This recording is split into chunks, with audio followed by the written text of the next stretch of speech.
పనసపండు తినేసి పిక్కలు పడేస్తున్నారా? అయితే తప్పకుండా ఈ వీడియో చూసేయండి. ఒక కుక్కర్ తీసుకొని దాంట్లో పనస పిక్కలు, వాటర్, పసుపు, ఉప్పు వేసి 2 to 3 విజిల్స్ రావాలి. ఇప్పుడు మనం టొమాటో ప్యూరీ చేసుకోవాలి.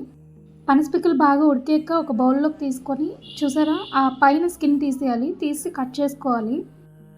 కట్ చేసుకున్నాక ఒక ప్యాన్ తీసుకొని దాంట్లో కొంచెం ఆయిల్ వేసి హీట్ అయ్యాక మనం పోపులు వేసుకోవాలి. ఆవాలు, మినప్పప్పు, జీరా, రెడ్ చిల్లీ, గ్రీన్ చిల్లీ వేసుకోవాలి. అల్లం వెల్లుల్లి దంచి వేసుకోవాలి. బాగా కలపాలి. ఇప్పుడు మనం ఆనియన్స్, పసుపు, కర్రీ లీవ్స్ వేసుకోవాలి. అలానే మనం టొమాటో పేస్ట్ చేసుకున్నాం కదా ముందుగా రెడీ చేసుకొని అది కూడా వేసుకోవాలి.